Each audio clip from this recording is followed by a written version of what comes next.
el avión que lo traslada de Canadá va a llegar al aeropuerto Felipe Ángeles. Ya cómo lo van a trasladar hacia la ciudad, hacia el Palacio, el programa ya no sabemos, o sea, eso lo están viendo los de logística de Canadá. En el caso de Estados Unidos, lo mismo, ellos estaban viendo si aterrizaba el avión del presidente Biden en el aeropuerto de la ciudad o en el Felipe Ángeles. Nosotros les pedimos que fuese en el Felipe Ángeles. También, si no lo hacen y aterriza en el aeropuerto de la Ciudad de México, es lo mismo. Nosotros solo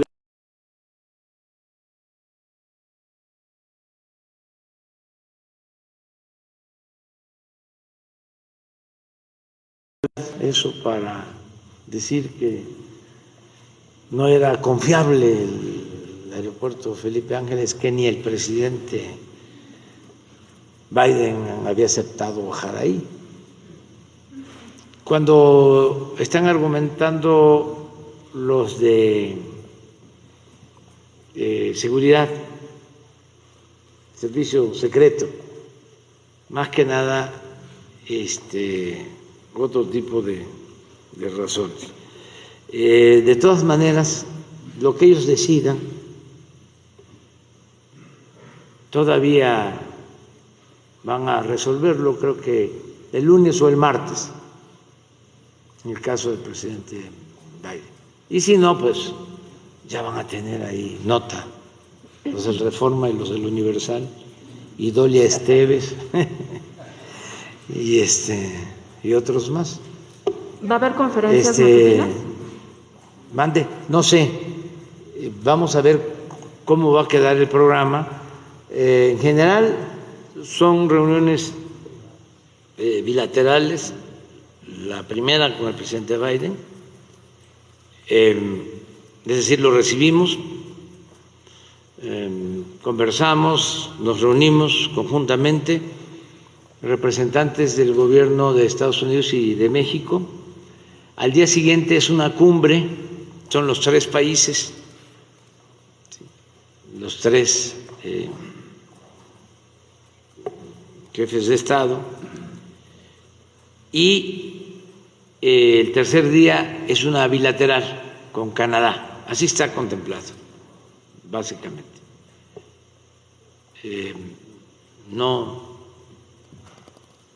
No hay más detalles. Sí estamos elaborando ya documentos y en su momento vamos a hablar con ustedes. No sabemos qué va a pasar con la mañanera. Es el lunes, el martes y el miércoles. Les vamos a informar la semana que viene, porque esta visita es 9, 10 y 11, ¿no? Es lunes, martes y miércoles. De lunes próximo en 8 días. ¿Se cerrará el centro, el Zócalo capitalino, las inmediaciones a Palacio Nacional? No sé. Eso es el Estado. No, ya no hay Estado Mayor, se llama la ayudantía de nosotros y el servicio secreto, pero a mí me gustaría que la ceremonia de recepción fuese igual que la que se lleva a cabo con el protocolo, con todos los gobiernos que nos han visitado. Pero tendríamos que verlo también. ¿Habrá mensaje medio? ¿Eso lo define Relaciones Exteriores? ¿Algún mensaje a la prensa de sus reuniones bilaterales y de la cumbre?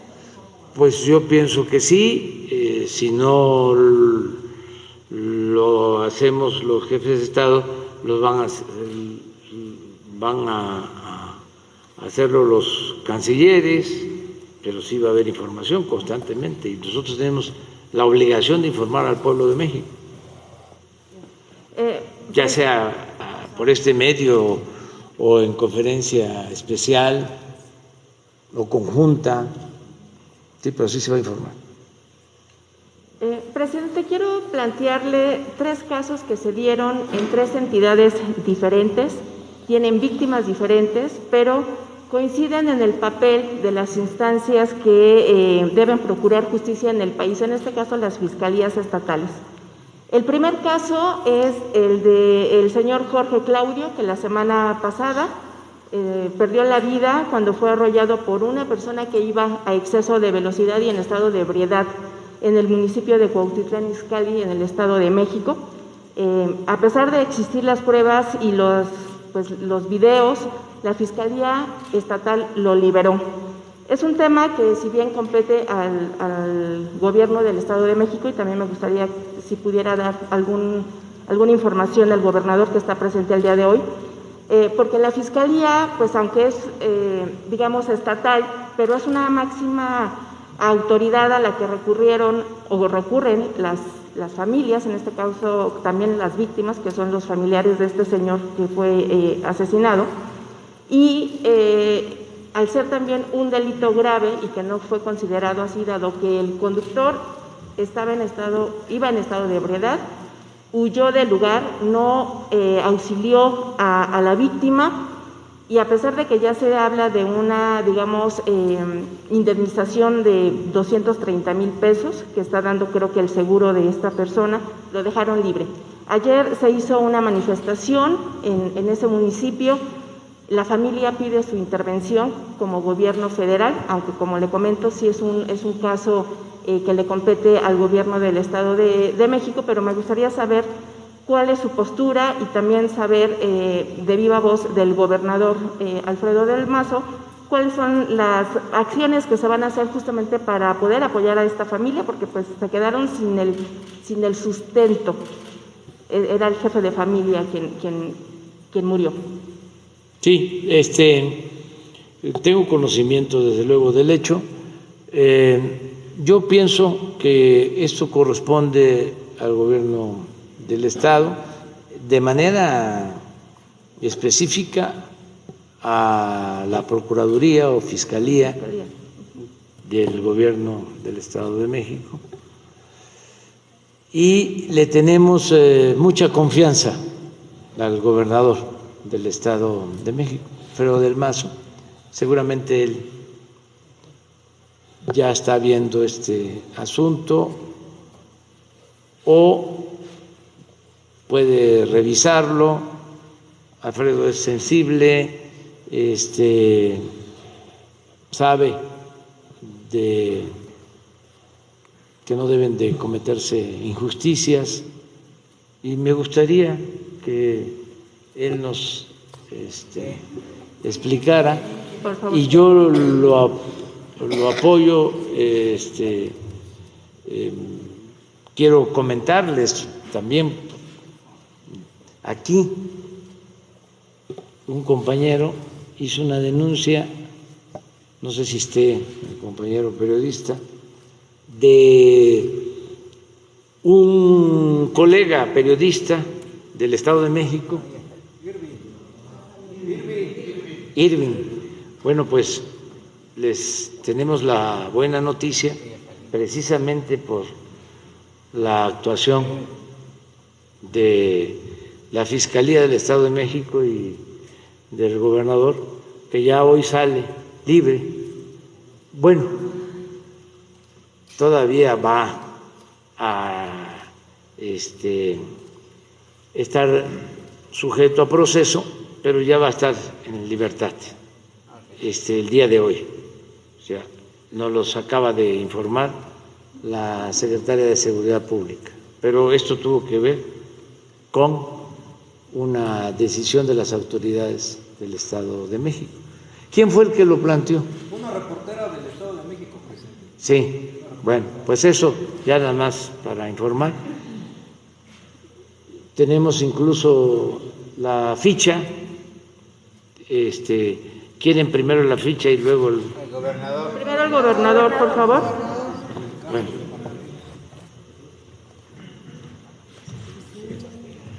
Muchas gracias, señor presidente.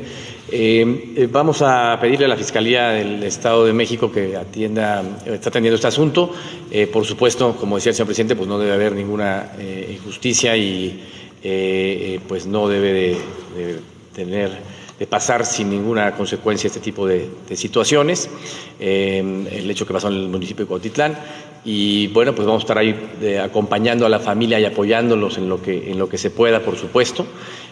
Así como pues pedirle a la Fiscalía del Estado que atienda el caso, que lo revise nuevamente y si esta persona fue dejada en libertad, como lo mencionó hace un momento, pues que la misma Fiscalía pueda revisar el asunto. ¿Qué tipo de acompañamiento le van a dar a la familia?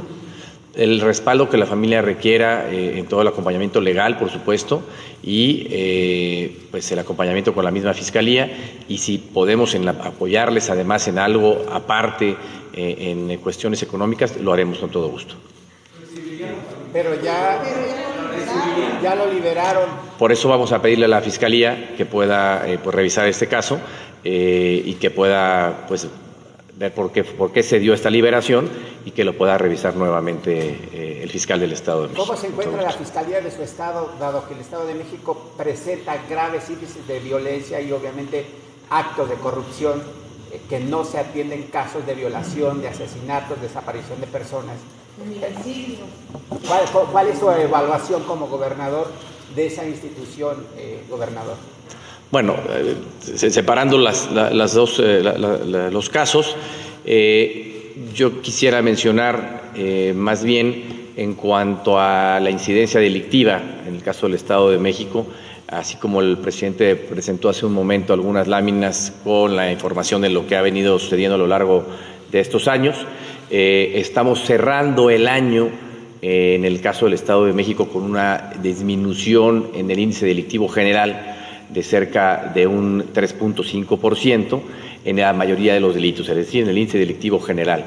Hemos tenido avances importantes en lo que es el robo al transporte público, el robo a casa-habitación, el robo a cuentaviente, secuestro, y todavía tenemos retos importantes, como lo es el caso de la extorsión, por ejemplo, y por supuesto los casos más lamentables, que son los de feminicidios, en donde, como hemos compartido y lo hemos hecho también ya en estas reuniones, hay una serie de acciones que se han llevado a cabo pues para atender de manera preventiva los casos de feminicidio, por supuesto darle seguimiento a estos asuntos, y algo que comparto, también ya lo hemos estado expresando, estamos trabajando en una iniciativa para que de forma preventiva a nivel educativo se pueda ir generando una mayor conciencia de respeto hacia las mujeres, con una nueva materia de igualdad de género que implementamos pues a lo largo de estos últimos 3 meses. Se está implementando en todas las escuelas a nivel preescolar, primaria, secundaria y preparatoria, públicas y privadas en el Estado de México, una materia de igualdad de género que se llevará a cabo 1 hora a la semana de manera obligatoria para poder propiciar e impulsar una cultura de respeto hacia las mujeres, de igualdad de oportunidades, un ambiente de cultura de paz dentro de las escuelas, y que esto nos ayude a atacar de raíz pues este gran reto que tenemos pues en nuestro estado y por supuesto a nivel nacional. ¿Qué pasaría con Leticia Meraz, que fue la responsable del Ministerio Público, que liberó a este conductor del Mini Cooper, que asesinó prácticamente a la persona que vendía tamales, y lo dejó en libertad con el pago de una fianza de 230,000 pesos? Gobernador, una vida en México cuesta 230,000 pesos. Por supuesto que hay que revisar el caso a fondo para ver por qué determinó esto el Ministerio Público, y yo le pediría al fiscal del Estado, a la Fiscalía del Estado de México, que pudiéramos revisar este asunto a fondo para poder informarles qué es lo que puede proceder, y por supuesto que no amerita esta situación el que haya que se haya determinado esa resolución. Buscará al fiscal para que le dé, gobernador. Perdón.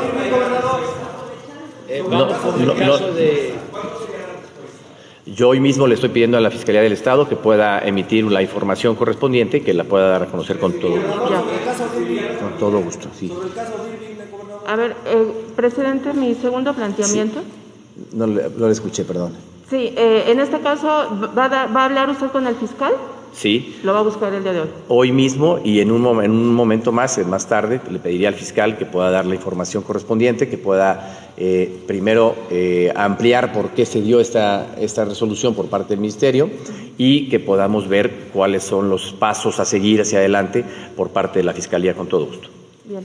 Sí, le agradecemos mucho a Alfredo y confiamos en él y estos compromisos se van a cumplir. El que se va a revisar el caso, el que si es necesario y lo solicita la familia, él va a recibirlos y se va a hacer justicia. Muchas gracias. Presidente, el segundo Vamos a ver la ficha, si les parece, porque también es lo mismo, ¿no? Y agradecerle.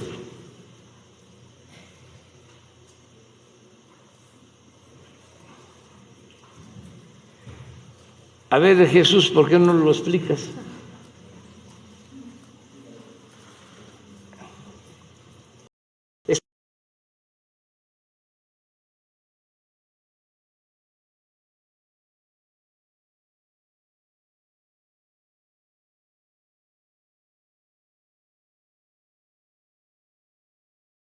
México por una acusación de secuestro exprés, extorsión en agravio a un menor y fue recluido en el penal de Santiaguito, en el municipio de Almoloya, así como por un supuesto haber sustentado como miembro de una institución de seguridad pública. Todo eso él lo desmiente. Sin embargo, su familia, la familia del periodista, aduce inocencia y dice que él siempre ha denunciado casos de corrupción, no solo de policías del Estado de México, sino de extorsiones de comerciantes, etcétera, ¿no? Entonces, lo que sigue. A partir de que se hizo aquí la presentación de la denuncia por la Compañía del Estado de México, el presidente de la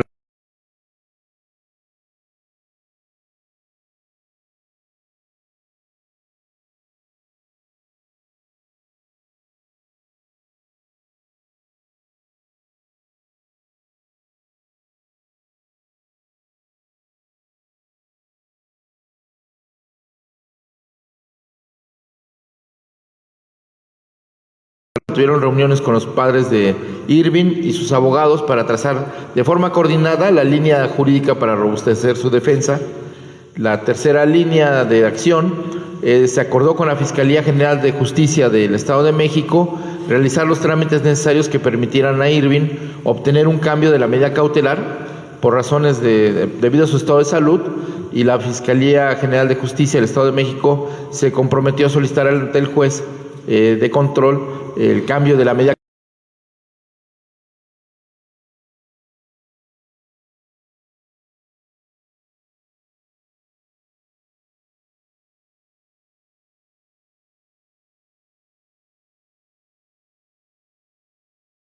de México y la Secretaría de Seguridad del Estado. Por último, 29 de diciembre, o sea, el día de ayer, el Poder Judicial determinó favorable el cambio de prisión preventiva oficiosa a la colocación de un localizador electrónico o brazalete, así como la prohibición de acercarse a las víctimas y salir del municipio de Toluca, de tal manera que está en proceso de liberación Irving García, y bueno, la Secretaría de Seguridad Pública dará seguimiento al proceso y de que Irving se encuentre en su domicilio con sus padres, a donde será trasladado, y pues él tiene que ir a los juicios, a las audiencias, y lo hará con el brazalete electrónico. Entonces, ese es lo que el estado en que guarda el caso de Irving, y bueno, pues que se tomó en cuenta lo que el presidente señaló. Bueno, pues sí, eso presidente, en el segundo caso que le quiero plantear es que igual la semana pasada Cecilia Flores, madre buscadora de Sonora, compartió un mensaje en redes dirigido a usted pidiendo... ¿Cómo? No te... Cecilia Flores, una madre buscadora de Sonora, sí, la semana pasada subió un video dirigido a usted para pedirle protección del Estado y ella pueda seguir haciendo pues la búsqueda de sus hijos desaparecidos. Incluso nos decía que el mes pasado vino a la Ciudad de México a interponer una denuncia en la Fiscalía General porque hay un grupo del crimen organizado que ofrece 50,000 pesos por asesinarla. Ella ha estado sufriendo amenazas desde hace un año. En Sonora pues ha hecho las denuncias correspondientes y no ha habido respuesta al respecto.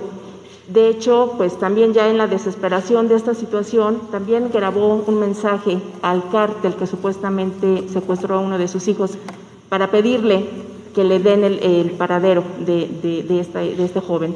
Entonces, comentarle si usted vio este mensaje que está en Twitter desde la semana pasada y cuál sería su postura al respecto. La Fiscalía y la Secretaría de Gobernación, que digamos serían las instancias que pudieran brindarle este apoyo, pues no han actuado quizá con la rapidez que el caso lo amerite, pero conocer cuál sería su postura en este sentido. Ya están atendiendo el caso el subsecretario Alejandro Encinas. De tiempo atrás tienen relación con la señora y le vamos a pedir de manera respetuosa al gobernador de Sonora, Alfonso Durazo, que a ver si es posible que hoy mismo establezca comunicación con ella para darle toda la protección que requiera. Eso es lo que puedo contestar. Y finalmente, aun cuando ya existe una relación con la Subsecretaría de Derechos Humanos, porque a mí me ha informado Alejandro Encinas sobre este caso. Sí, y él lo está viendo. Aquí lo que sucede es que ella efectivamente tiene protección, pero solamente en Sonora, y ella hace la búsqueda en diversas fosas del país, y al salir de la entidad pues pierde esa seguridad. Es por eso que es la petición. Y finalmente, presidente, exponer nuevamente el caso de Alexander Martínez, a 2 años también de su asesinato en manos de un policía municipal en Acatlán de Pérez Figueroa, Oaxaca. En marzo pasado le había yo comentado que el Tribunal de Enjuiciamiento de la región Cuenca del Papaloapan, con sede en San Juan Bautista, Tuxtepec, ordenaron la liberación del imputado al considerar que no había elementos para probar su culpabilidad. Los padres y el hermano de Alexander pues, han tenido y han sido recibidos también por Gobernación, por el subsecretario de Seguridad. Sin embargo, el caso no avanza. Sobre todo ahora pues hay incertidumbre porque el fiscal Arturo Peinbert la semana pasada presentó su renuncia y la familia ahora piensa que quizá con este cambio y también con el cambio de gobierno que se dio allá en Oaxaca, el caso nuevamente pueda empezar de cero y de por sí que es un caso que fue muy viciado, se eliminaron pruebas en contra incluso de otros policías que no fueron detenidos, que no fueron encarcelados y que siguen en funciones en ese lugar de Oaxaca. Entonces, finalmente son 3 temas, como le comenté al principio, con circunstancias diferentes, víctimas diferentes, pero el común denominador es justamente el papel de las fiscalías estatales. Entonces, en ese sentido también preguntarle cuál sea su opinión al respecto, qué es lo que se necesita hacer y sobre todo qué tienen que hacer las familias para realmente que haya justicia y se aplique la ley. Muchas gracias. Bueno, en este caso de Oaxaca, lo mismo, le vamos a pedir al gobernador Salomón Jara que nos ayude. Si la familia le tiene confianza al procurador que salió, si le tienen confianza, pues no habría problema porque ese abogado, ese procurador, está trabajando en el gobierno federal, está ayudando ese procurador Peinbert, sí, y ha estado ayudando en otros casos. Por eso, así como hay procuradores que son cuestionados, este procurador no resultó, no terminó mal, esa es mi apreciación. ¿Sí? Del Estado, del Tribunal Superior de Justicia del Estado. Sí, por eso vamos a pedir al gobernador que también, con respeto a la autonomía del Poder Judicial de Oaxaca, se atienda este asunto. Y ¿qué recomiendo yo? Bueno, que se denuncie, que si se considera que hay una injusticia, que se denuncie, que no se permite la corrupción, que no se permite la impunidad, que estamos luchando para purificar la vida pública, que no haya injusticias. Y por eso esta tribuna, este diálogo circular, que ayuda mucho, porque antes, imagínense si estos casos se ventilaban, no se daba a conocer nada.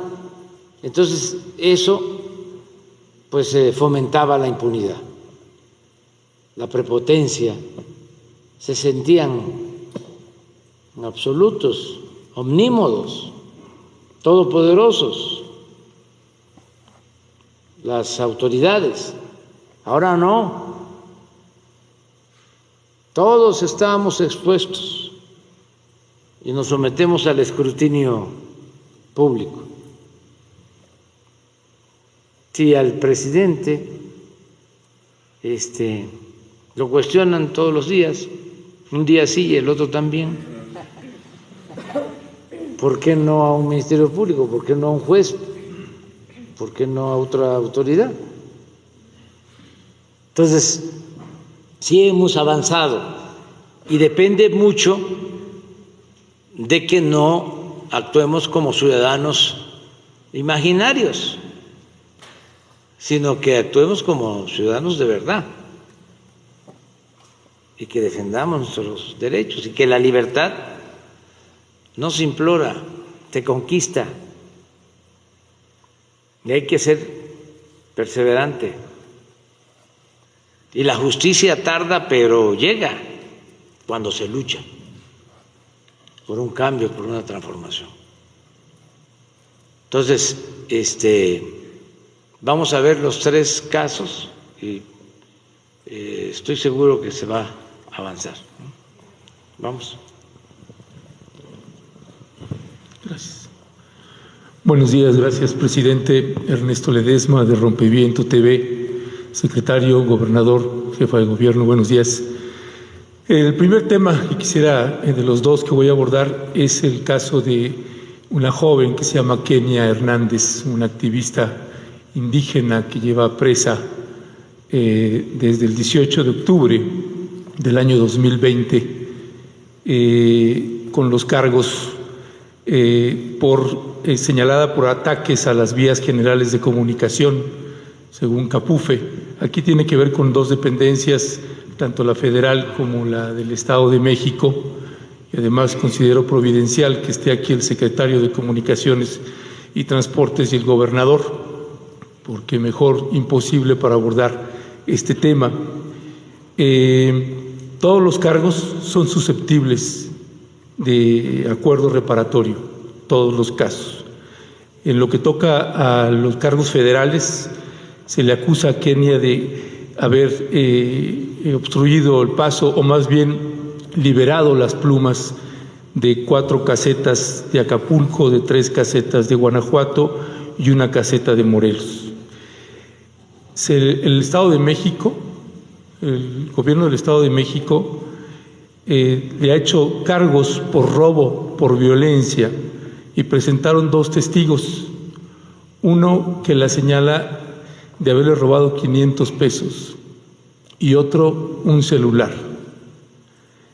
En esos 2 casos y señalada en las casetas Las Américas de Catepec y la caseta La Hortaliza de Almoloya, ha sido sentenciada por cada caseta a 11 años de prisión, es decir, 22 años de cárcel, y está recluida en un penal de máxima seguridad. Este caso ya se lo habían planteado usted hace un tiempo.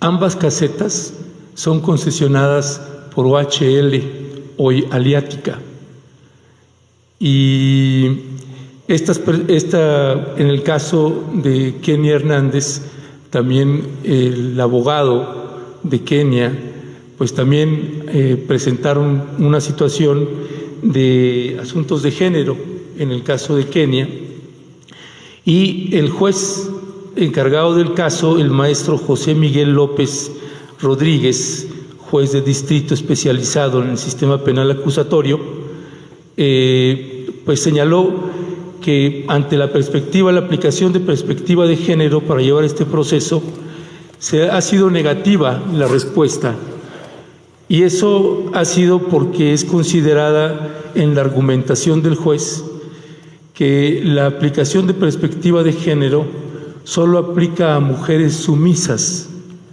y que Kenia, por ser insumisa, no aplica.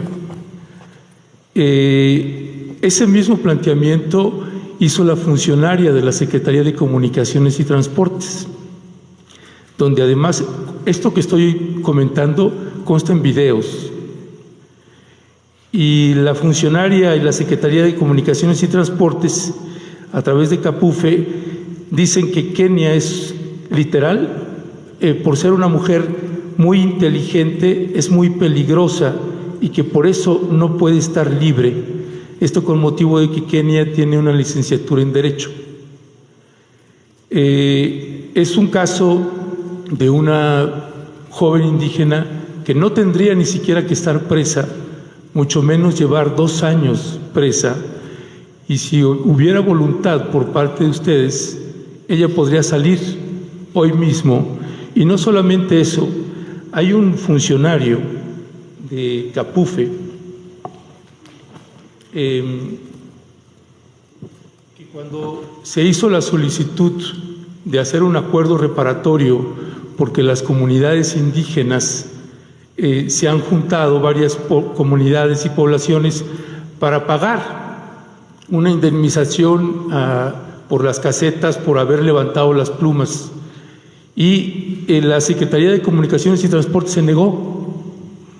La respuesta se hace de su conocimiento que no es voluntad de este organismo llegar a un mecanismo alternativo de solución de controversias. Y eso lo dice el licenciado José Manuel Campuzano Villegas, director jurídico de Capufe.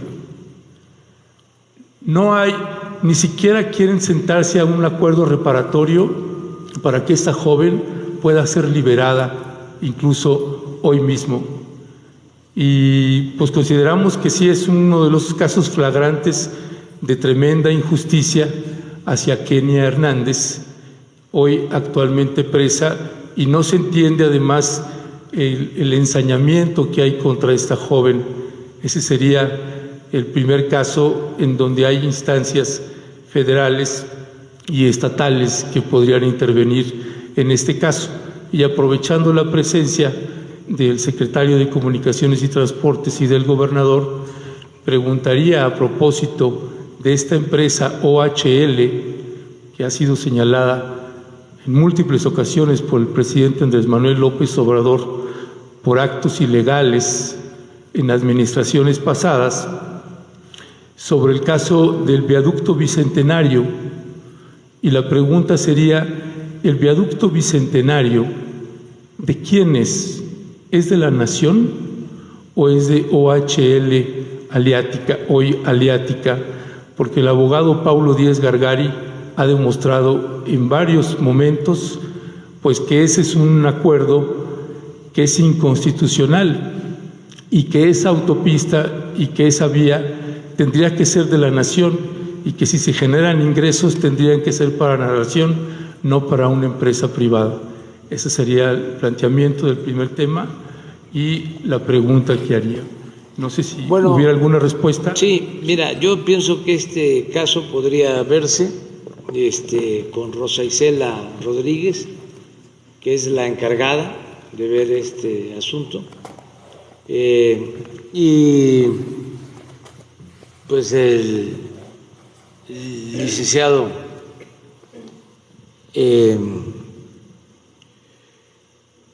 Nuño estaría en condiciones de ayudar en esto. Tengo yo antecedentes. Esto está vinculado a una práctica que existía, que era la toma de las casetas, y se llegó a la decisión que no podíamos permitir que se tomaran las casetas y que se cobrara, porque ya era pues un modo operandi lucrativo, y que a lo mejor hasta lo llegué a plantear aquí, podría aceptando sin conceder que se aplicara en la época de la corrupción. Si robaban arriba, pues era un poco lo del huachicol. ¿Por qué no voy yo a robar si roban los de arriba? Pero nosotros no robamos. Entonces, y no queremos que nadie robe. Por eso es importante el que no haya corrupción y se tenga autoridad moral, para que todos actuemos con rectitud y haya pues un honesto proceder de todos, porque en el caso del huachicol era eso. Si arriba roban, incluso que hacían de la vista gorda o actuaban en complicidad. Entonces eso ya no existe. El caso de las casetas, las tomaban todas. Recuerdo que todavía hasta el año pasado tenían todas las de Nayarit, todas las de Sinaloa, todas tomadas, y cobraban, y era un negocio particular de grupos. Entonces dijimos no, porque sean carreteras de Capufe que tengan que ver con el gobierno y que sea presupuesto público, que es dinero del pueblo, o concesiones de una u otra manera, no se puede permitir. Esto es ilegal. Entonces, que se revise el caso. Hay asuntos así, en donde, como antes se toleraba, se permitía, y ya no se acepta, pues ya también quienes cometen esos delitos están dispuestos a cambiar de actitud, y eso permite el que se pueda dar facilidades, rectificar. Es parte de la readaptación, de decir, estaba yo mal, ahora ya son otras condiciones, es otra realidad, y también pues dar facilidades, porque no se puede ser pues estricto, ¿no?, en exceso, ¿sí? No se puede aplicar un Estado con leyes draconianas. O sea, es la ley para el hombre y la mujer, no la mujer y el hombre para la ley. Entonces, eso lo hacemos hoy mismo, hoy, en la mañana. Se dio a conocer un caso que se va a tratar el martes de una mujer indígena que se le va a dar libertad, parecido, y se acordó de que se trate el martes, y constantemente estamos haciendo eso, estamos liberando a mucha gente inocente, quienes no tuvieron buenas defensas, quienes fueron torturados, quienes no son sentenciados y llevan años. Entonces estamos tratando este asunto.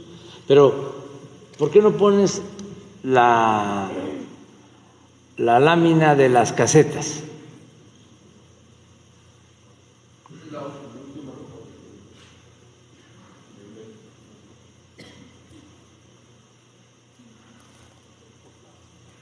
Esto es dinero en una buena proporción, en una buena cantidad del pueblo. Con esto es que financiamos el desarrollo. Con esto ayudamos a los pobres. El presupuesto no es del gobierno, el presupuesto es del pueblo. Y nosotros, como funcionarios, como servidores, lo que tenemos que hacer es cuidar el dinero del pueblo. Sí, de hecho, presidente, cuando se tomaron estas medidas y se endurecieron pues las leyes en lo que toca a la toma de casetas, en el caso de Kenia es año 2019 y 2020 antes de que se endurecieran las leyes. En el caso de ella, ni siquiera aplica en esa parte. Entiendo lo que está usted planteando, lo respeto también, pero en el caso de ella ni siquiera todavía se endurecían esas leyes. Y dos, en lugar de cobrar, levantaban las plumas. Y la acusación que le decía OHL Aliática es que habían perdido 7,000 pesos. Y esa joven, Kenia Hernández, lleva 2 años. Vamos viéndolo. Y te ofrecemos de que se le va a dar un trato justo y lo va a atender Rosa Isela. Y lo de OHL y la otra empresa, pues es una polémica que traen ellos, un asunto que lo debería de revisar Jorge, ¿no? O sea, pues ya sea a lo que te refieres. Una explicación de legalmente a quién pertenece Viaducto Bicentenario, ¿no? Que haya de parte de Comunicaciones un dictamen sobre el tema.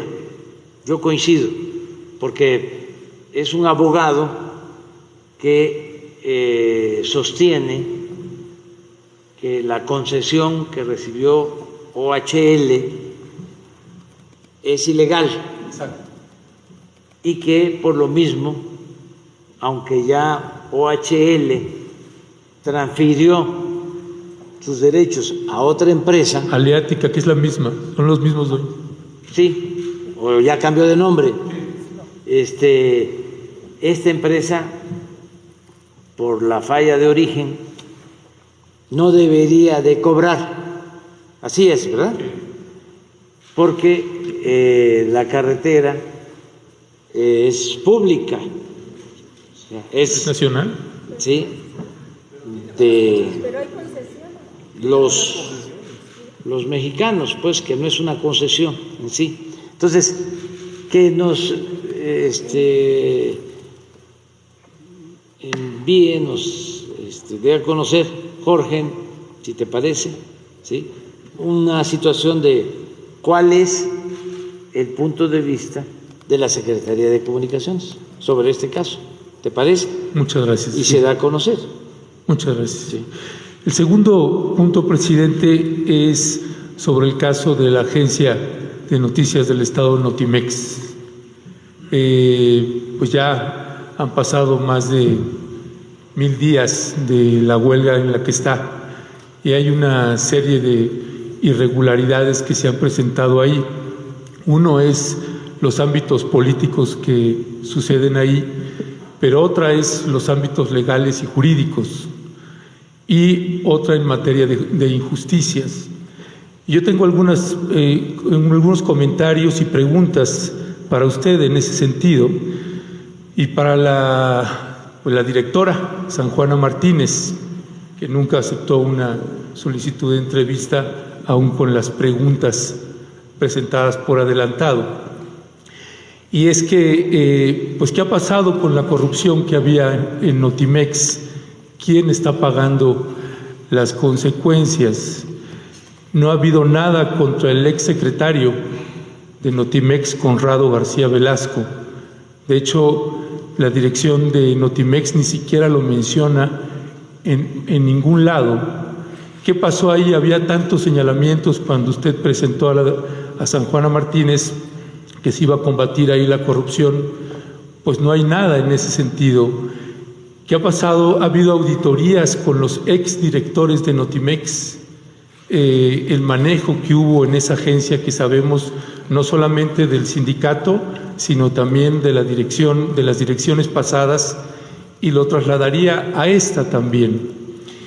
Viendo los presupuestos que son asignados a la agencia Notimex, la huelga estalló el 5 de marzo de 2020, legalmente constituida la huelga. Y no se entiende por qué sigue ejerciendo los recursos una agencia que está en huelga. Por ejemplo, en el año 2020, que es cuando entró en huelga, tenía un presupuesto de 180 millones, la huelga fue en marzo. A partir de marzo no podría ningún trabajador ni trabajadora ejercer los recursos hasta que se resuelva la huelga. Sin embargo, se entregan los recursos, se usan los recursos y después en el año 2021 se le asignaron 158 millones, en el 2022 228 millones y para el año 2023 se le han asignado 195 millones. Son recursos que Notimex ha presentado y que ha usado, que ha hecho uso de ellos. ¿Cómo es posible eso si está en huelga? El otro punto es que durante la administración de San Juana Martínez han pasado 3 directores de la dirección jurídica, 3 directores de la sección de noticias internacionales, 2 directores de producción audiovisual, 2 directores de dirección editorial, 2 directores de dirección de comercialización, 2 directores de dirección administrativa. Todos salen con problemas con la dirección actual, todos y todas. Estoy hablando de los no sindicalizados, de los que entraron con la actual dirección. En el caso de todas las personas que salieron cuando se dio el conflicto en un inicio, no solamente todos salieron los que habían entrado con San Juana y que dejaron sus trabajos anteriores en una apuesta también por su gobierno, porque es gente que sigue simpatizando con su gobierno. Y en el caso de, por ejemplo, Manuel Ortiz, que era director de Noticias Internacionales, el acoso llegó a tal extremo por parte de la dirección de Notimex que él y su familia tuvieron que irse a vivir a otro país. Él y otros ex trabajadores y ex trabajadoras, a todas las empresas en donde intentan trabajar, les llegan cartas con las acusaciones que hacía la actual dirección de Notimex. No importa si es en Estados Unidos, si es en España, es un acoso tremendo a ex trabajadoras y ex trabajadores de Notimex. No pueden entrar, por ejemplo, a ninguna dependencia de gobierno porque reciben el acoso y cartas y señalamientos hacia sus personas, levantándoles infundios, delitos, etcétera, etcétera, en estas cartas, lo que se complica que puedan trabajar en otros lugares. Es gente, de verdad, presidente, en una condición de vulnerabilidad y de miedo. Hay mucho miedo a la directora San Juana Martínez, porque ya se ha considerado como una de las funcionarias intocables en su administración. Es una funcionaria que lo mismo ha atacado a la jefa de gobierno Claudia Sheinbaum, a la secretaria del Trabajo Luisa María Alcalde, a la ex secretaria de Gobernación Olga Sánchez Cordero, a la Junta Federal de Conciliación y Arbitraje, y aquí hablo ahora de las trabajadoras sindicalizadas que están en la calle desde hace 1000 días. Ellas sí no están cobrando lo que cobran quienes están actualmente operando Notimex. Llevan 1043 días en huelga en la calle. Y no se entiende esa parte, presidente, por qué no se ha resuelto. Pensamos que usted tiene mucho poder de decisión en lo que se puede hacer ahí. Si la idea era cerrar la agencia, pues entonces explicarlo y cerrarla, pero no se entiende por qué se tiene a trabajadoras en la calle, en una huelga que no sabemos en qué va a terminar. Y me gustaría saber su posicionamiento sobre... Pues siempre he planteado que debe de buscarse una conciliación y un diálogo con compromiso, pero no ha sido fácil y no es una parte, son las dos partes, porque no se trata de maniqueísmo, de buenos y malos, es que son muy perseverantes, o sea, en sus planteamientos. Nadie quiere ceder. Se han hecho propuestas de conciliación y no se avanza. Aquí está Jesús, que tú deberías de explicarlo. Ven. Pues él es otro de los atacados. Es que hemos buscado la forma y no queremos actuar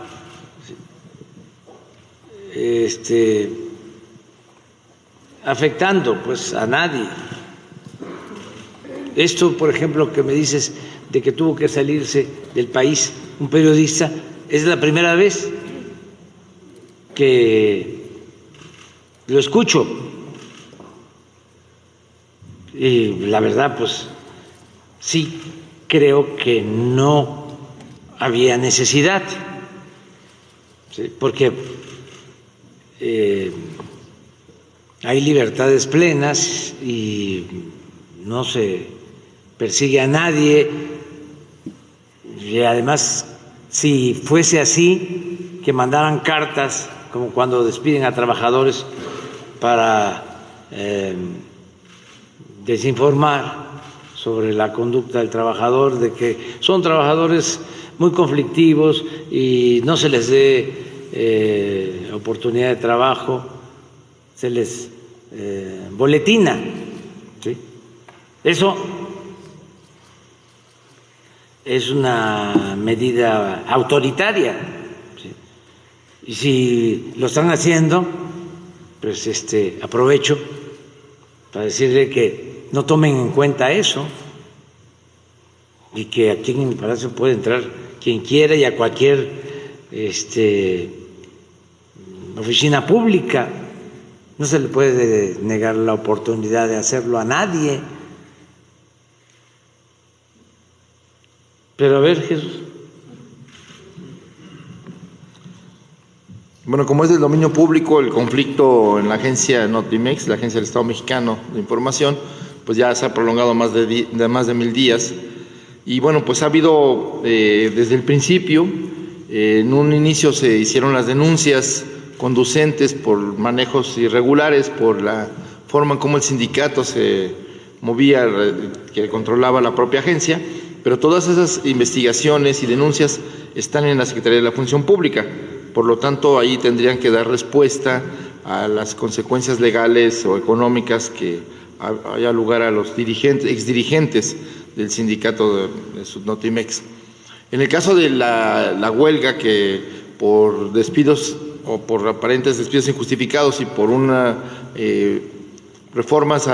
cambios al contrato colectivo y demandas de los trabajadores inició, pues han llevado a cabo varias audiencias, bueno, muchas audiencias, tanto en la Secretaría de Gobernación como en la Secretaría del Trabajo e incluso en la Junta de Conciliación, de tal forma que pues ha habido diálogo, se han escuchado las demandas del sindicato, se han atendido también las cuestiones que he planteado tanto la directora como el propio jurídico de la agencia, y bueno, pues se han hecho propuestas en cuanto a los despidos, a la reinstalación, al acercamiento a las partes, y bueno, pues ha habido, digamos, un punto de no encuentro, de no solución, porque se volvió irreconciliable un par de demandas que se hicieron por ambas partes, ¿no? Entonces, esto ha llevado a que las autoridades laborales, en particular la Junta de Conciliación, pues tenga que determinar pues cuál es la salida del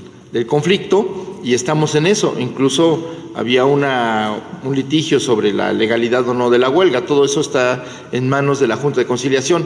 En ese proceso estamos, en un impasse, esperando la resolución de las autoridades laborales, y pues también pues hacemos un llamado a que pues, las partes puedan acercar, digamos, y flexibilizar sus posturas de tal manera que se pueda llegar a una solución en el caso de la agencia Notimex. Perdón, en esa parte ahí es que dicen las partes no se ponen de acuerdo. ¿En qué? ¿Qué parte se está pidiendo la dirección de Notimex que no se ponen de acuerdo? Porque la Junta Federal de Conciliación y Arbitraje, los 42 juicios laborales ya falló a favor de las trabajadoras. Todo, y la Junta Federal de Conciliación y Arbitraje ha fallado prácticamente en todo a favor de los trabajadores y trabajadoras. No se entiende por qué no hay una transparencia en ese proceso. No, bueno, sí hay transparencia, y son más juicios, son más de 80 juicios laborales por despido. Entonces, sí, efectivamente ha habido, la Junta ha fallado a favor de estos 42 trabajadores. Aún están pendientes otros fallos respecto a los despidos, y justo precisamente en términos del número de despedidos y su liquidación o su reincorporación era el tema de, digamos, de tensión o de conflicto y de no conciliación. Se hizo una lista donde se intentó hacer un acercamiento, porque bueno, hay juicios que tienen que ver no solo con lo laboral, sino también con el desempeño, y ha habido denuncias, ¿no? Entonces, lo que se buscó era una solución negociada, y se llegó a un punto de no retorno en la medida en que ninguna de las dos partes aceptó la propuesta que se hizo desde la vocería y desde la Secretaría de Gobernación, cuando ya nos habíamos acercado bastante, ¿no? En términos del presupuesto, lo que se señala, pues Notimex ha recibido su presupuesto, no está ejerciendo funciones como agencia informativa, no está al aire, no está emitiendo ni notas informativas, ni de tal manera que lo que sí hay es que aun cuando digamos tienen derechos los trabajadores de la agencia a recibir aunque no estén trabajando, pues a recibir su salario.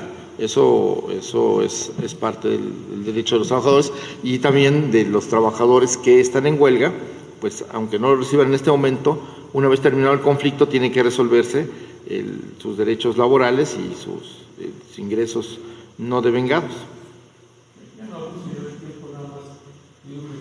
Y nosotros estamos abiertos y promoviendo la conciliación, entendiendo las razones del Notimex.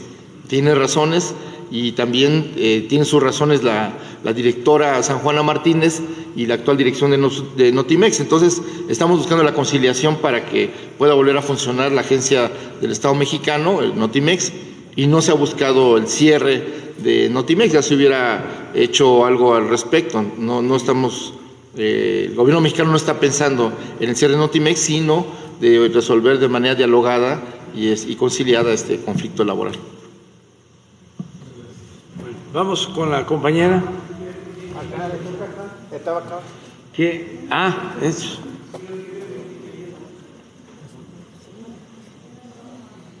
Gracias, señor presidente. Buenos días, gobernador, secretario. Mi nombre es María Luisa Estrada, soy del estado de Jalisco, del medio de comunicación La Grillotina Política. Traigo varios planteamientos, pero me voy a ir rapidísimo. Antes que nada, yo quiero que quede claro que aquí no es protagonismo ni mucho menos, pero como dirían por ahí, pues es que yo traigo otra información muy diferente a la que casualmente se está planteando el día de hoy. En referente al tema de la dirigente pues de Sur Notimex, Adriana de la Urrea, hay situaciones y muchas irregularidades dentro de ese planteamiento. ¿Por qué? Porque yo lo viví de cerca y resulta que, pues, por ejemplo, también hay varios cuestionamientos que se los he hecho en su momento a la que está dirigiendo la huelga, de dónde está sacando recursos para mantener a los trabajadores que sí realmente están en una huelga y ella pues tiene de dónde sacar para estar viajando en repetidas ocasiones. La otra, usted debe de acordarse que se hizo el planteamiento aquí por medio del periodista Rodolfo Montes de un encuentro nacional de periodistas en San Cristóbal de las Casas por los lamentables hechos en enero, ya va a ser un año, de varios colegas, incluso uno de ellos fue maestro mío.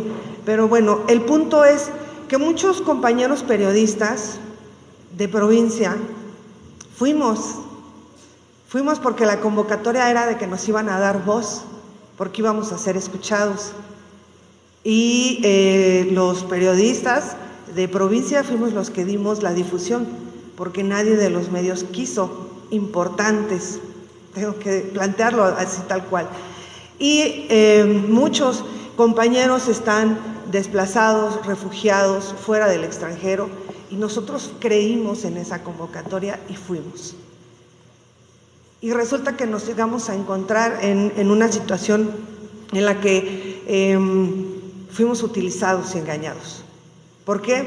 Pues porque esa convención era para empezar a posicionar tanto a Rodolfo Montes como a Adriana de la Urrea para manejar una hegemonía fáctica sobre el periodismo. Estoy siendo muy consciente y hasta ahorita me ha costado mucho trabajo ganarme el respeto. Una de las cosas que me enseñó mi padre, que en paz descanse, y que él falleció hasta el último día de su vida sirviéndole a la patria, fue: jamás mientas, porque quien miente no es muy difícil volver a levantarse. Entonces, de lo que sale de mi boca lo sostengo con los hechos y lo sostengo con pruebas. Fuimos engañados, fuimos utilizados, y resulta que muchos compañeros se les prometió que en San Cristóbal de las Casas había un recinto en donde se les iba a dar refugio y en donde había personas refugiadas y iban a estar tranquilos, sin paz. Muchos creyeron en eso. Hubo compañeros que vinieron de Panamá, de El Salvador, de Guatemala a exponerse, compañeros que en su momento fueron entregados por sus escoltas al crimen organizado y sobrevivieron. Esos compañeros que muchos los han linchado en redes sociales, pero no entienden que es natural su resentimiento contra el sistema, porque el sistema en años anteriores les falló. Hoy es otra situación y lo puedo sostener. Yo fui la persona que hizo la investigación del mecanismo de protección a periodistas, activistas y defensores de derechos humanos, y he visto los resultados después de que yo le entregué a usted las pruebas íntegras Bueno, posteriormente se vino un segundo encuentro. ¿Qué hicimos con los compañeros después de ese encuentro que se dio en San Cristóbal de las Casas? Nos tuvimos que organizar nosotros para devolverlos a sus zonas de refugio, porque nos encontramos con la situación de que era mentira lo que había prometido Rodolfo Montes. Efectivamente, ese encuentro fue realizado por su familia del compañero que en paz descanse, que fue asesinado cobardemente por la espalda y enfrente de su familia después de haber llegado de celebrar el cumpleaños de su madre, el señor Freddy, que en paz descanse. Pero también constatamos que fue utilizada la familia de Freddy. Bueno, se vino un segundo encuentro en el cual pues igual ya no asistieron periodistas, solamente selectos. Hubo una ONG, que yo la llamo la ONG de los periodistas de Apincel, y lo digo en buena lid, porque es la única que está viendo por los que nos están asesinando. Usted hace unos días decía que a los que están matando, pues son a los de provincia, y es real, porque sí es cierto, las banquetas son extremadamente angostas. Bueno, yo asistí a ese encuentro que fue en la Facultad de Ciencias Políticas de la UNAM. Y resulta que ese encuentro lo organizaron dos hijos, bueno, papá y hijo, que son conocidos como los Meléndez. Incluso yo estaba transmitiendo en vivo y a quien guste puede ver esa transmisión. Meléndez hijo me amenazó en un encuentro en donde era supuestamente para periodistas, activistas y defensores que han asesinado, que están desplazados, que hemos sido víctimas de atentados, y me amenazó abiertamente arriba.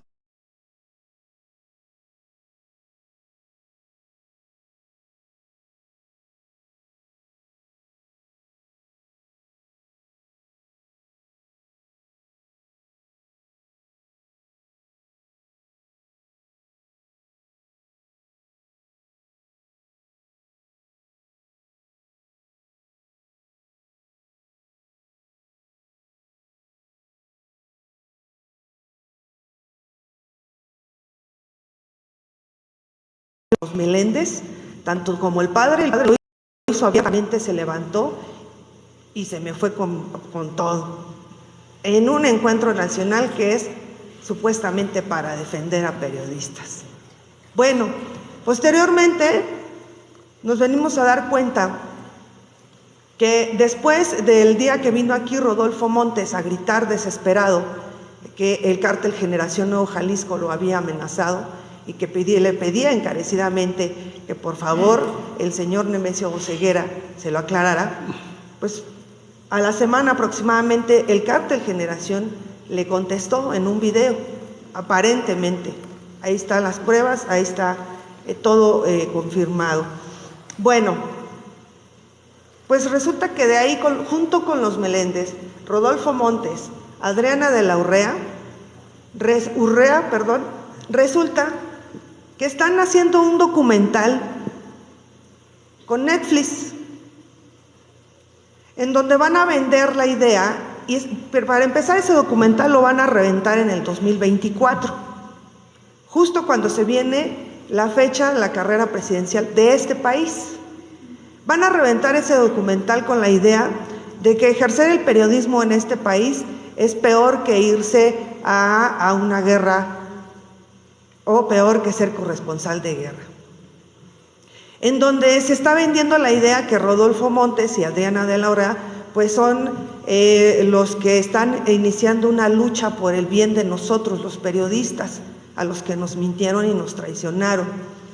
¿Por qué? Porque resulta que 2 días antes de que reubicaran a Rodolfo Montes, porque se le dio el mecanismo, después de que vino aquí a exponer su situación, se reunió en la Cámara de Senadores con Ricardo Monreal, su operador político, y Dante Delgado en privado. Al día siguiente volvió a ir y se reunió con Ricardo Monreal en la Cámara de Senadores. Y posteriormente se vinieron protestas en el Ángel de la Independencia y afuera de la Fiscalía General de la República, en donde incluso pues le pedían a varios compañeros que se tiraran al piso para hacer figuras simulando a periodistas asesinados. Nos vamos enterando del documental porque resulta que cuando llegábamos a las convenciones o supuestas convenciones nos daban como una tipo bitácora para firmar. Resulta, y esto también que le quede claro a Netflix, nosotros no estamos dando, y digo nosotros porque tengo el consentimiento y el respaldo de los más de 200 periodistas que asistieron al primer encuentro. De este último ya no fueron más, ¿no? Pero nosotros no sabíamos que al estar firmando supuestamente una hoja de registro, estábamos cediendo nuestros derechos y nuestras imágenes. No estábamos enterados de eso, y eso que le quede muy, muy claro a Netflix. Y el productor que está haciendo este documental, porque incluso el compañero Rodolfo Montes se va, pues ya, la semana que entra a España, casualmente la misma beca que consiguió la compañía Reina ID. Se va el 31, me parece que de enero, si no estoy mal, y se va con la versión de que pues por iniciar una lucha a favor de nosotros los periodistas desamparados de provincia, pues el gobierno, el actual gobierno, se le fue encima. Estamos nosotros todavía investigando la situación. ¿Por qué? Porque se puso en riesgo muchas vidas de muchos compañeros que fueron timados y utilizados para tratar de formar un medio hegemónico fáctico. Ahora, referente a esto, yo le preguntaba una vez a Adriana de la Urreaz, bueno, si estuvieras tan preocupado por los compañeros que de verdad sí están haciendo huelga, que de verdad no están percibiendo ni un centavo, ¿por qué no renuncias?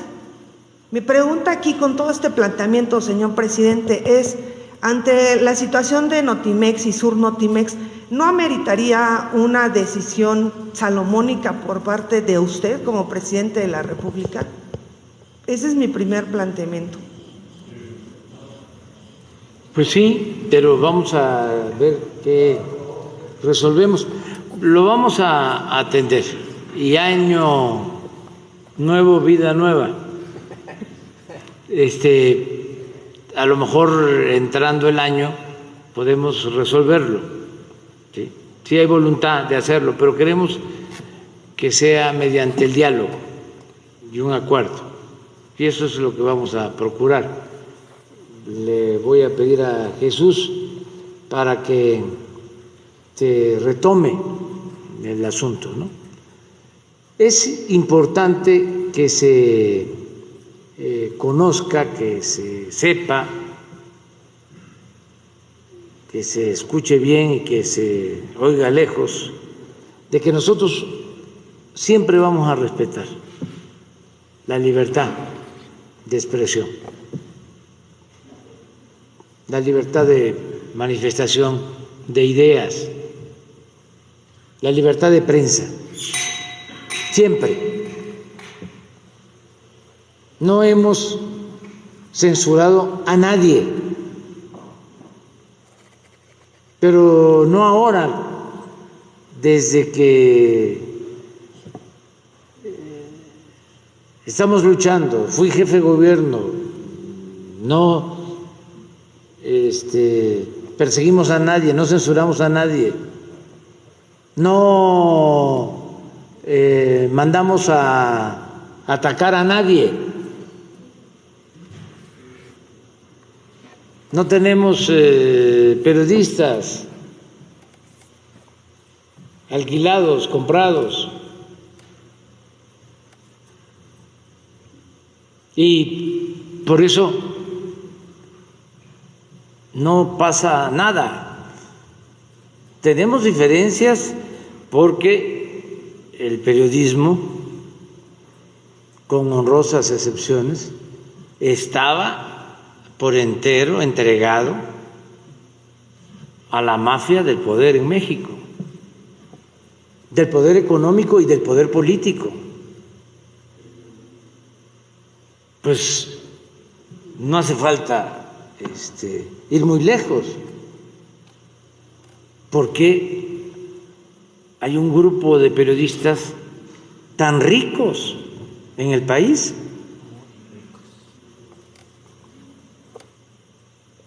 ¿De dónde? Ahora sí que, como diría mi paisano Chicoche, ¿quién pompó?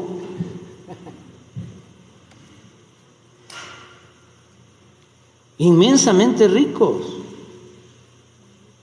porque formaban parte o forman parte del bloque conservador corrupto que se dedicó a saquear a México. Y esos son los que tenemos ahora en contra, encima. Que por cierto, aquí está la jefa de gobierno y de manera respetuosa le pido que no se deje la investigación sobre lo sucedido con Ciro Gómez Leiva, porque yo quiero estar informando aquí. Es un asunto muy importante.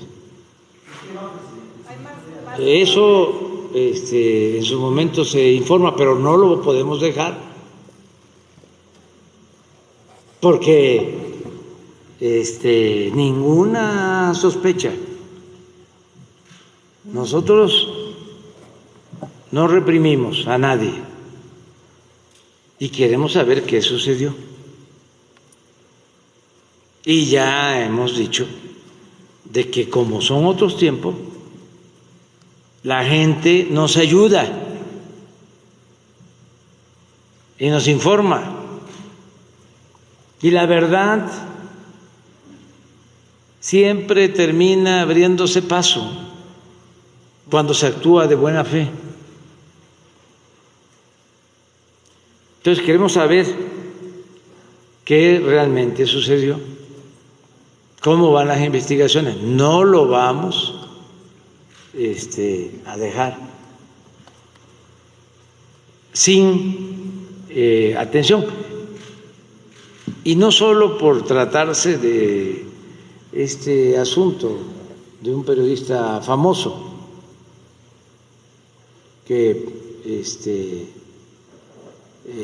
atentaron contra él.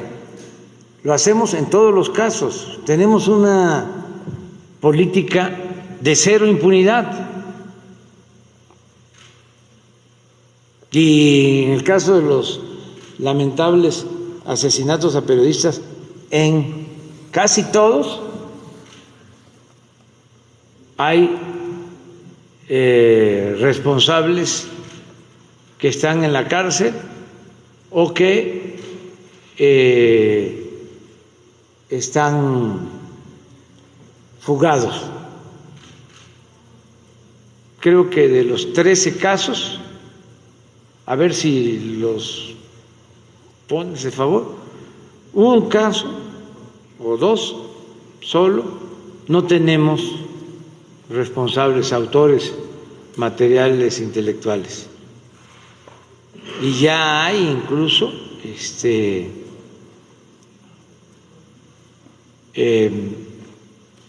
juicios, ya están sujetos a proceso.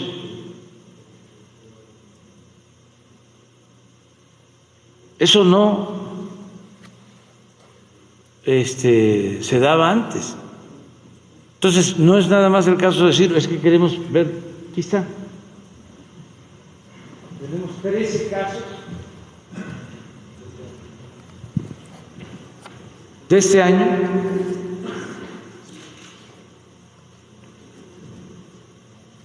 y en casi todos, miren, detenidos o buscados.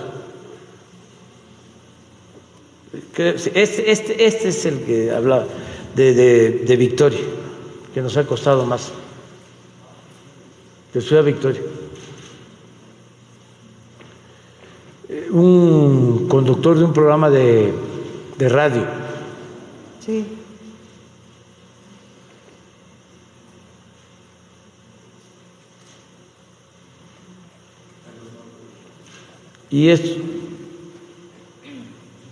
Y los dos, ¿no?, últimos. Pero son 32 detenidos o buscados, de los cuales 5 están sentenciados y 20 están vinculados a proceso.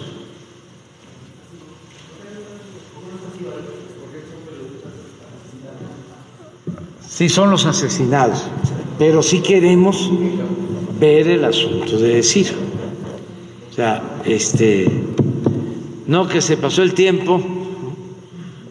Imagínense, queda eso ahí sin aclarar. ¿Sí? Se tiene que aclarar. A ver. Es que es interesantísimo terminar el año así, para que no nos esté queriendo arrinconar.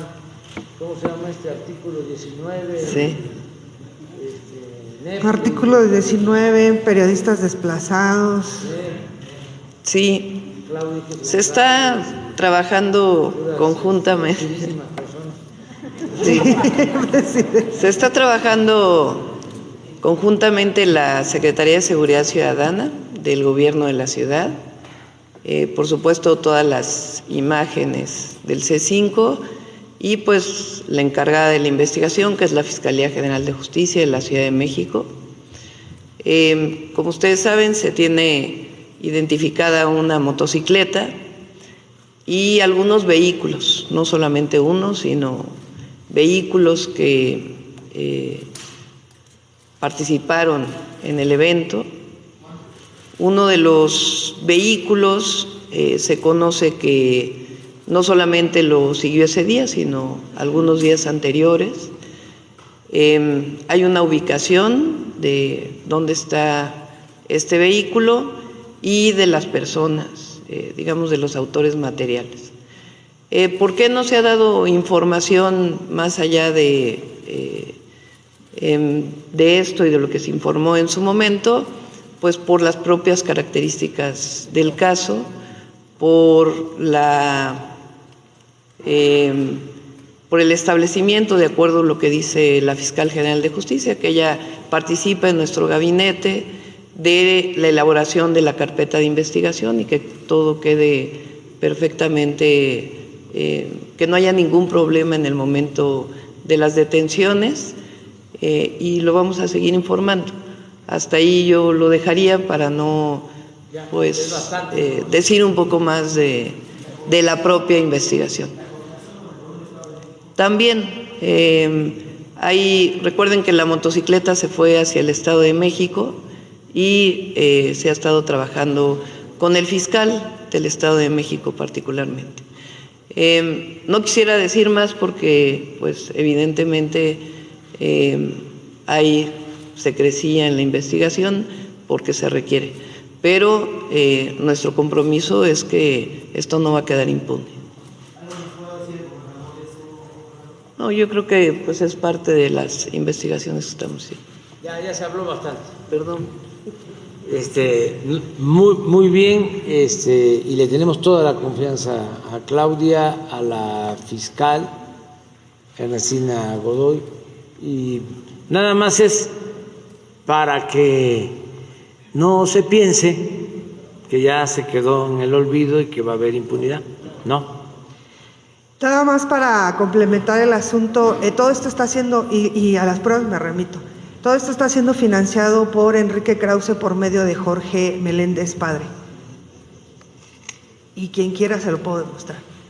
Y el hijo trae 4 carpetas de investigación, el que me amenazó por mi exposición, por hechos delictivos, porque incluso él también estuvo trabajando en Notimex, y también por agresiones contra mujeres.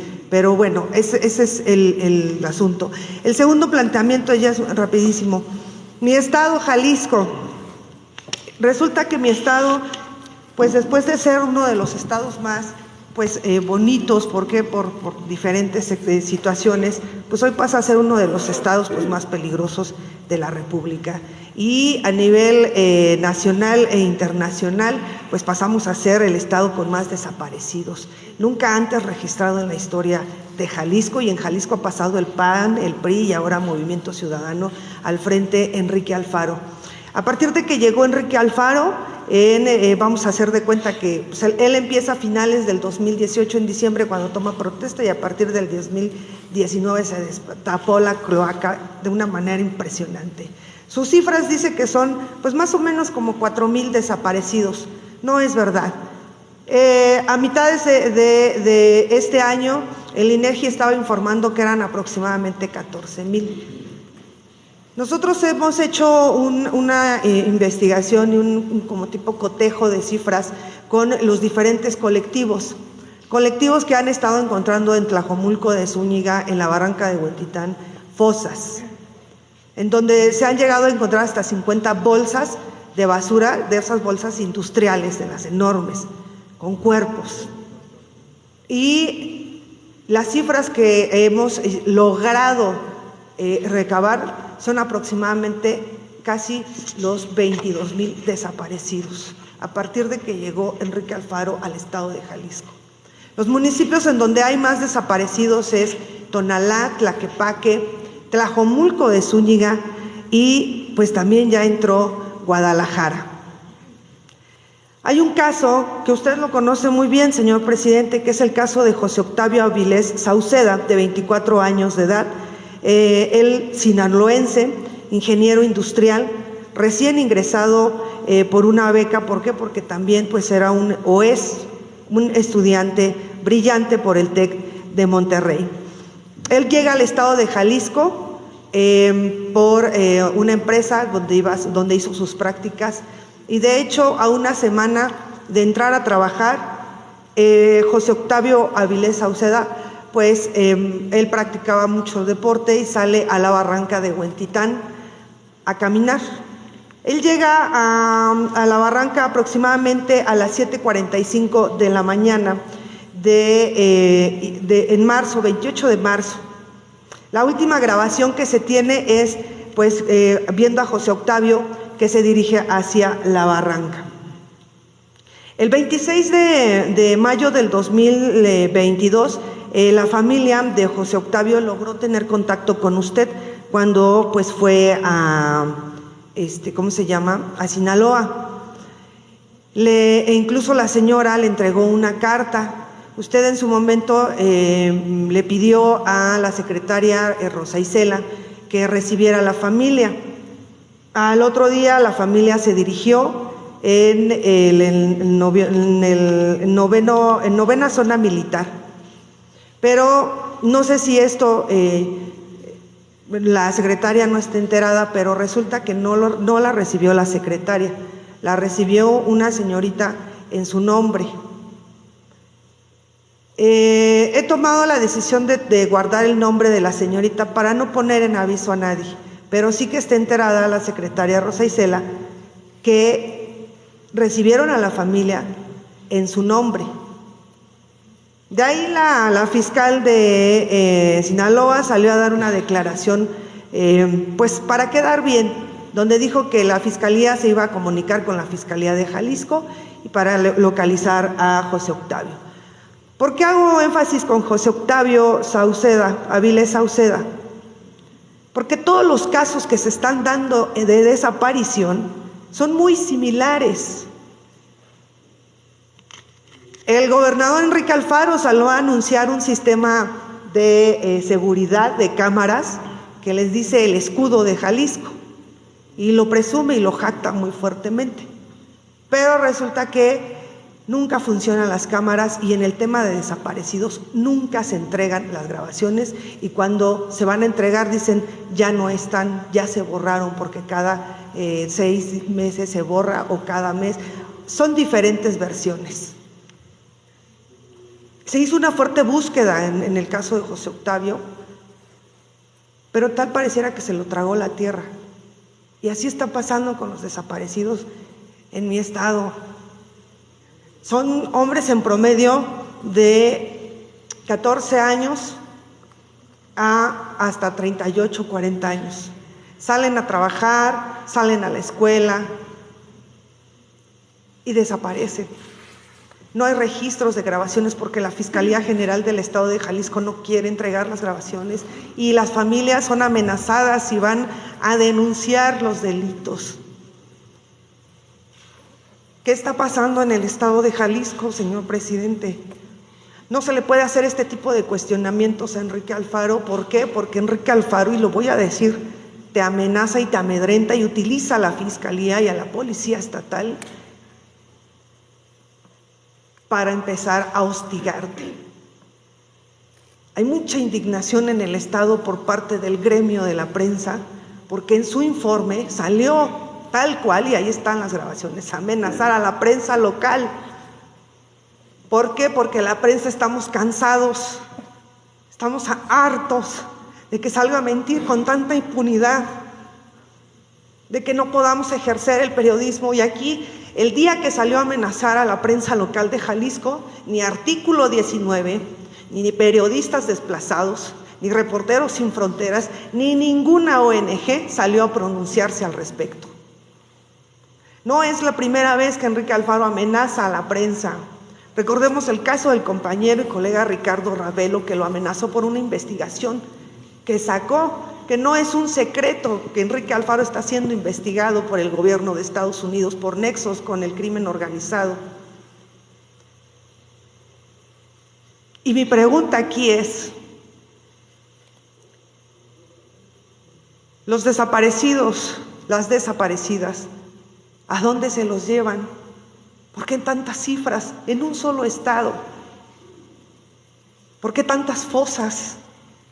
¿Y cuántas más no habrá a lo largo y ancho de Jalisco? Casos como el de José Octavio Avilés Sauceda.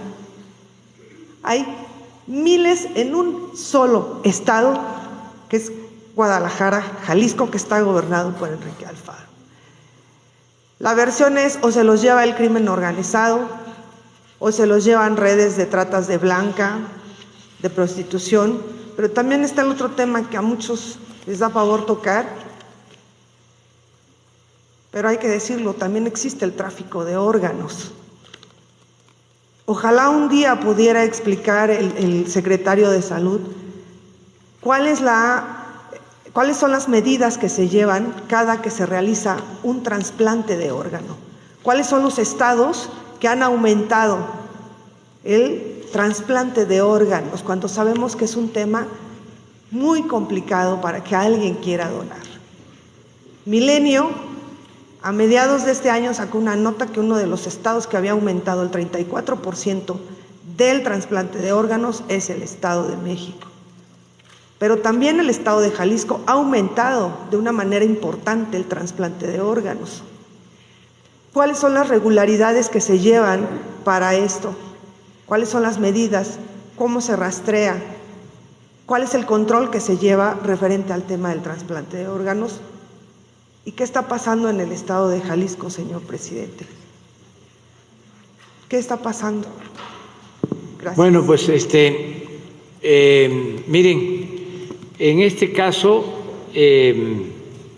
creo que para dar respuesta sobre tus preguntas, le vamos a volver a pedir a Rosa Isela Rodríguez que platique contigo y que se aclare. Ella es la secretaria de Seguridad Pública. Yo lo que quiero es dejar de manifiesto de que aquí se expresan opiniones sin censura.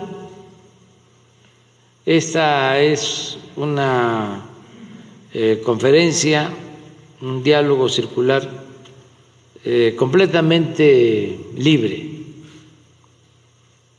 No hay censura en general, pero eso no significa que lo que aquí se dice es la verdad absoluta y que no queremos convertir estas mañaneras en un tribunal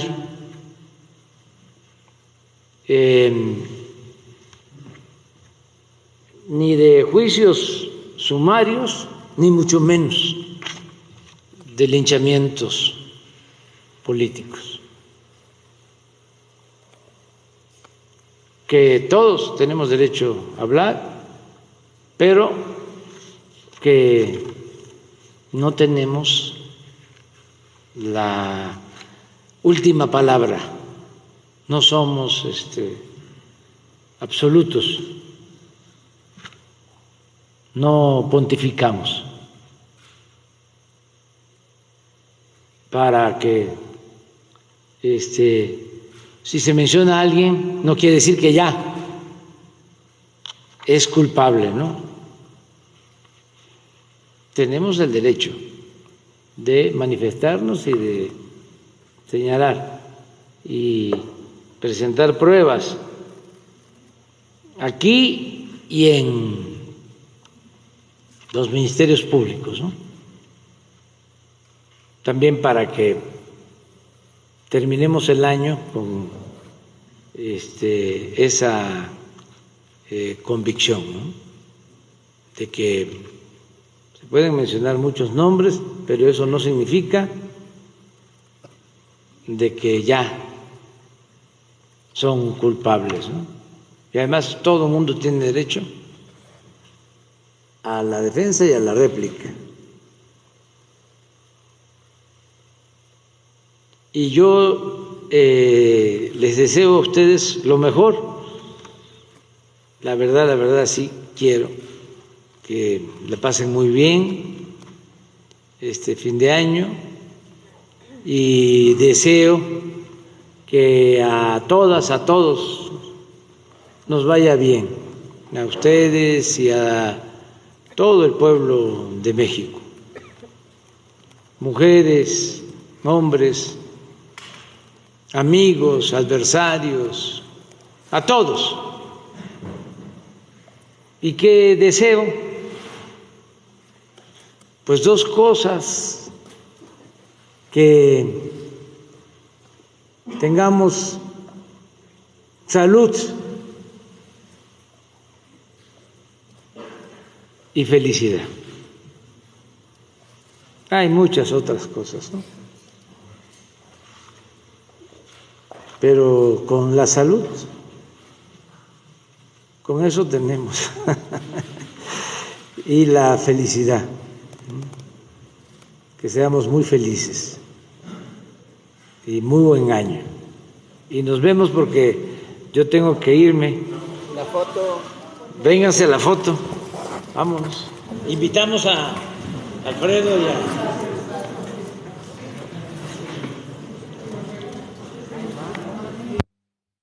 Vamos a la foto.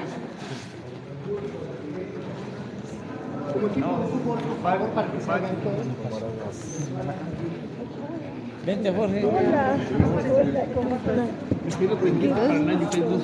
Ah, sí, hasta el año. No me están permitido. Hola, no te puedes subir, no te puedes subir, dijo que no, pero no me veo. No me veo. ¿Te puedes agachar? ¿Te puedes agachar, por favor? Ahorita se llama Paulina. No es Mauro. Agáchate, porfa. Es que no nos vemos.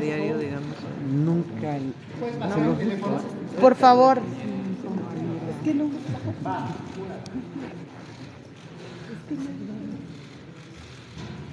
Gracias. Muchas felicidades.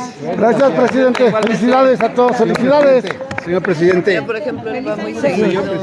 Voy a preguntar por qué. Aquí soy de la nos paramos aquí. Porque Gracias, muchas felicidades. Yo tengo que hablar. Sí, hay un Tenemos un caso igual que me mandó el presidente. Sí, mire. Me tiene que hablar Todos estos nunca me para luego con usted. En el caso de un juez. Por favor.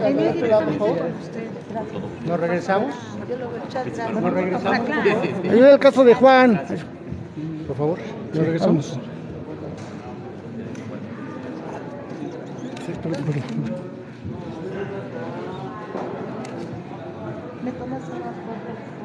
¿Nos podemos regresar ya en nuestro lugar? Hasta pues ya acabó esta conferencia, ya estamos. Agradecemos a todos los que estuvieron en nuestra transmisión en vivo. Gracias por todas las personas que nos apoyaron, por estos 60 corazones. Gracias de verdad.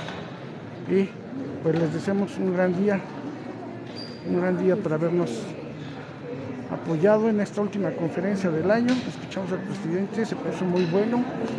Gracias de verdad. Ahí está el buen Marroquín. Saludos. ¿También estás en vivo? Yo en TikTok. ¿Tú?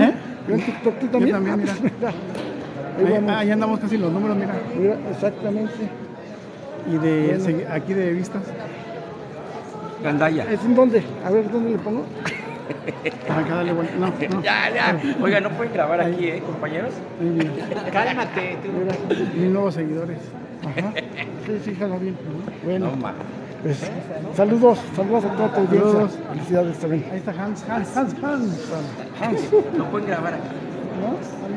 ¿No? Hans. Además, Hans espérate, Salazar. va a ser grave en la última... Escenario que el toma... color, ya ves que cambia verde y... ¿Verdad? Vamos a la foto. Y va a ser Pancho Villa. El año de Francisco. Pues nos vemos y muchas gracias a todos. Gracias por habernos seguido. Feliz año a todos. Un mejor 2023 para todos. Bye.